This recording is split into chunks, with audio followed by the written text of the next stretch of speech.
بسم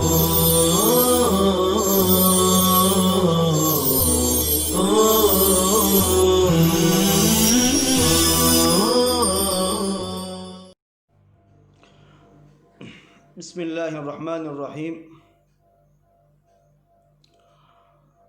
اللہم صلی علی محمد کلما ذکرہ الذاکرون وکلما غفل عن ذکرہ الغافلون۔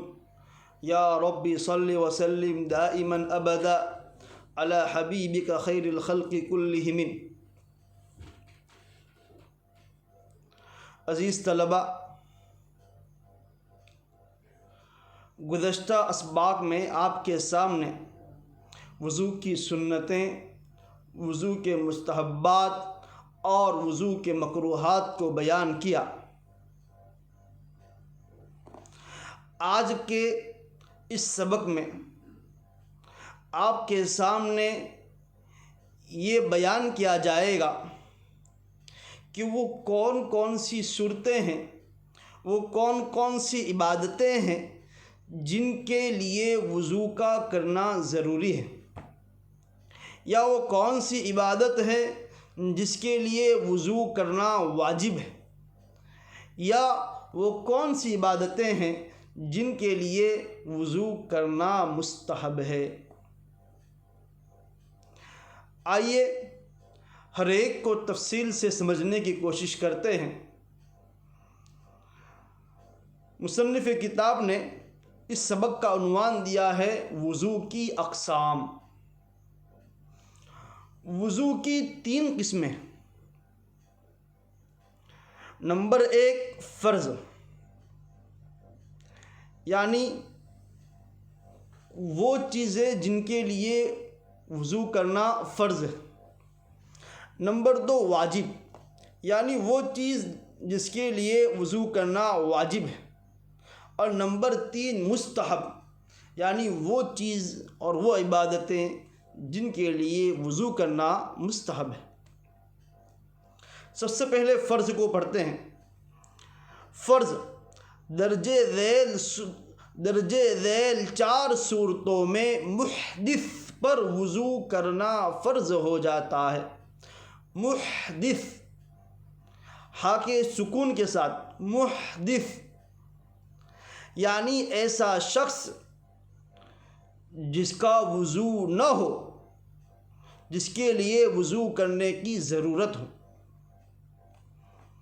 ایک شخص پہلے سے باوضو ہے، اس کو وضو کی ضرورت نہیں، اور جس کو ضرورت نہیں ہے اس کے لیے وضو کرنا ضروری بھی نہیں ہے۔ یہاں اس کی بات ہو رہی ہے جس کو وضو کرنا ضروری ہے، اسے کہتے ہیں محدث۔ آپ کے لیے ایک نئی اصطلاح ہے، محدث، جس کا وضو ٹوٹا ہوا ہے، جس کو وضو کی ضرورت ہے۔ تو 4 صورتوں میں وضو کرنا فرض ہے، ضروری ہے۔ نمبر 1 نماز کی ادائیگی کے لیے، خواہ نماز فرض ہو یا نفل ہو۔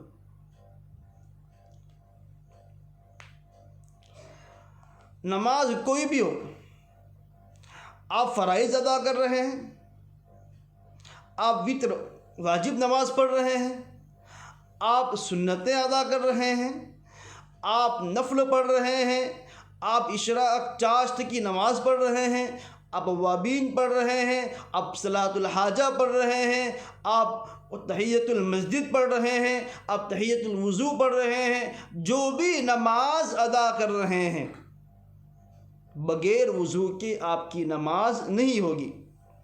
تمام نمازوں کے لیے وضو کرنا فرض ہے، بغیر وضو کے نماز قابل قبول نہیں ہوگی۔ نمبر 1 نماز کی ادائیگی کے لیے، خواہ نماز فرض ہو یا نفل۔ نمبر 2 نماز جنازہ کے لیے، نماز جنازہ ادا کرنا ہے، اس کے لیے آپ کے اوپر وضو کرنا ضروری ہے۔ اگر آپ وضو نہیں کرتے ہیں تو آپ کی نماز جنازہ نہیں ہوگی۔ جس طرح فرض نماز بغیر وضو کے نہیں ہوتی ہے، اسی طرح نماز جنازہ بھی بغیر وضو کے نہیں ہوتی۔ آپ نماز جنازہ ادا کرنے کے لیے پہنچے، آپ پہنچے اور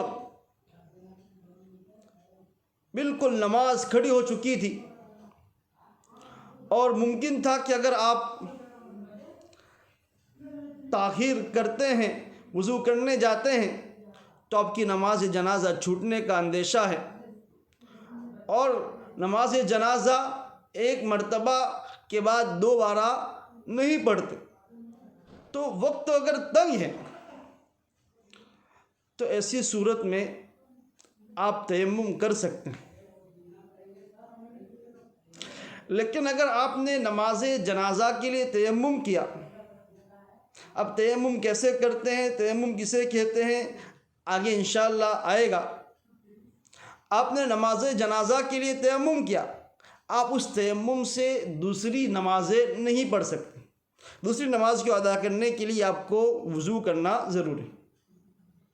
اور اگر آپ نے نماز جنازہ کے لیے وضو کیا، اس کے بعد آپ دوسری نماز پڑھنا چاہتے ہیں، فرض پڑھنا چاہتے ہیں، نفل پڑھنا چاہتے ہیں، قرآن پاک کی تلاوت کرنا چاہتے ہیں، تو آپ نے نماز جنازہ کے لیے جو وضو کیا تھا اس سے آپ دوسری نماز پڑھ سکتے ہیں، کوئی حرج نہیں۔ لیکن اگر تیمم نماز جنازہ کے لیے کیا تھا تو آپ اس سے دوسری نماز نہیں پڑھ سکتے، اس لیے کہ تیمم یہ مجبوری کی حالت میں ہوا تھا۔ نمبر 3، سجدہ تلاوت کے لیے آپ قرآن پاک کی تلاوت کر رہے تھے اور آیت سجدہ آپ نے تلاوت فرمائی۔ ظاہر سی بات ہے کہ آیت سجدہ جو کہ قرآن پاک میں کل 14 مقامات پر ہے، تلاوت کرنے سے آپ پر سجدہ تلاوت ضروری ہو جاتا ہے۔ اب اگر کوئی شخص بے وضو سجدہ تلاوت ادا کرتا ہے تو اس کا وضو نہیں ہوگا، اس لیے کہ سجدہ تلاوت کے لیے وضو کرنا ضروری۔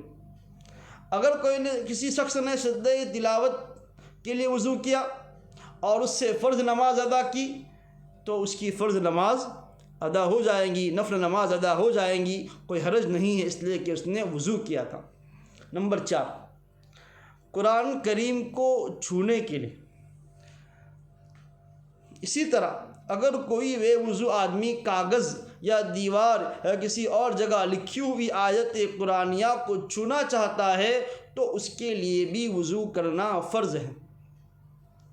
قرآن کریم کو چھونے کے لیے، ہاتھ لگانے کے لیے، اٹھانے کے لیے، ہاتھ میں لے کر پڑھنے کے لیے وضو کرنا فرض ہے۔ اسی طرح کسی کاغذ کے ٹکڑے پر آیت قرآنی لکھی ہے، یا کسی دیوار پر آیت قرآنی لکھی ہے، یا کسی جگہ پر تختہ سیاہ پر آیت قرآنی لکھی ہے، یا آپ لکھنا چاہتے ہیں، اس کے لیے آپ کو باوضو ہونا ضروری ہے۔ بے وضو آپ قرآن آیات کو ہاتھ نہیں لگا سکتے۔ اب سوال یہ ہوتا ہے کہ موبائل اسکرین پر تلاوت کرنے میں کیا ہے؟ کیونکہ موبائل کے اندر قرآن مجید اسکرین پر ہوتا ہے، کیا بے وضو قرآن موبائل کو ہاتھ نہیں لگا سکتے؟ اس کا جواب یہ ہے کہ اگر آپ قرآن پاک کی تلاوت کرنا چاہتے ہیں اور قرآن پاک آپ کی اسکرین پر کھلا ہوا ہے تو آپ اسکرین پر بے وضو ہاتھ نہیں لگا سکتے، آپ اسکرین کو چھو نہیں سکتے۔ لیکن اگر یوں ہی آپ کے موبائل میں قرآن کریم بشکل اپلیکیشن یا بشکل PDF موجود ہے تو کوئی بغیر وضو کے آپ موبائل کو ہاتھ لگا سکتے ہیں، لیکن اگر اسکرین پر قرآن کھلا ہوا ہے تو آپ ہاتھ نہیں لگا سکتے۔ اسی طرح موبائل کے اوپر آپ آیت قرآنی لکھنا چاہتے ہیں تو آپ نہیں لکھ سکتے ہیں، اس لیے کہ لکھنے کے لیے بھی آدمی کا باوضو ہونا ضروری ہے۔ تو یہ ہوا وضو کے، یہ ہوئی وہ صورتیں جن کے لیے وضو کرنا فرض ہے۔ اب آگے پڑھ رہے ہیں کہ کس صورت میں وضو کرنا واجب ہے۔ واجب وضو صرف ایک صورت میں واجب ہوتا ہے، صرف ایک صورت ہے جس صورت میں آدمی پر وضو کرنا واجب ہو جاتا ہے، اور وہ ہے بیت اللہ شریف کے طواف کے لیے بیت اللہ شریف کا طواف کرنا چاہتے ہیں تو طواف کے لیے وضو کرنا ضروری ہے۔ بغیر وضو کے اگر کوئی شخص طواف کرتا ہے تو اس کا طواف نہیں ہوگا، ناجائز کام ہے۔